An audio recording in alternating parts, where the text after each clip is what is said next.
So why go online? As I mentioned, you don't have to wait and build up units. You can do it with one unit. You can do it with the most we've done in a store that was acquired by an operator has 71 majorly delinquent units. We like to kind of break that up with the mindset of supply and demand.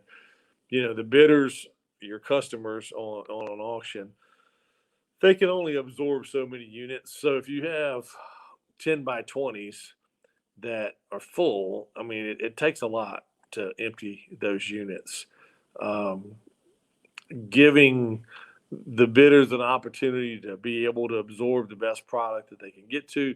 If you buy a store and it's really it's in a mess, break that up. Maybe 20 units being the top I would do in one auction, but you can do some on one Wednesday or Thursday and some the next Tuesday or Wednesday, and in 10 days still be done with cleaning out the unit. But let your best bidders have a chance to buy, go out, sell that stuff that they just bought, and then buy the next units.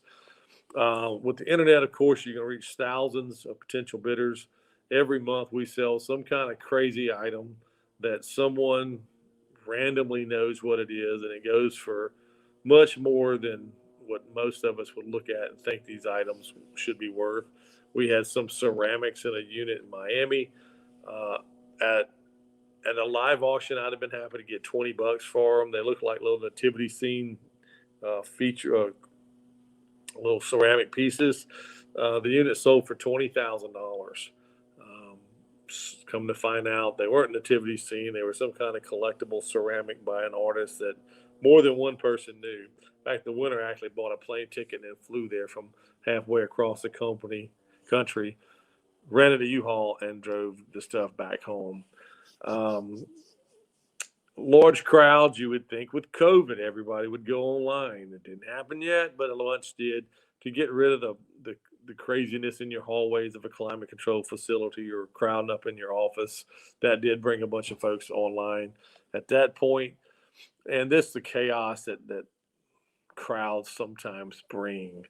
Um, and for me personally, as the owner who did my own auctions, I stood out there and begged and pleaded with someone to give me $20 and clean out these units.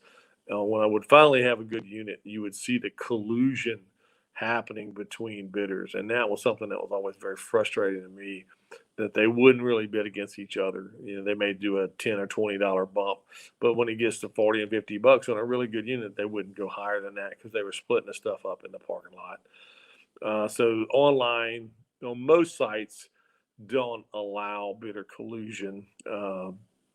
There are some sites that let bidders have a permanent nickname to where them and their buddies can know that who they're bidding against. We're not a fan of that process. And then weather, for those in the extremes, the north or the south, storm days, rain, thunderstorms in the Midwest. You have an online auction; it's not affected by weather as long as your internet stays up.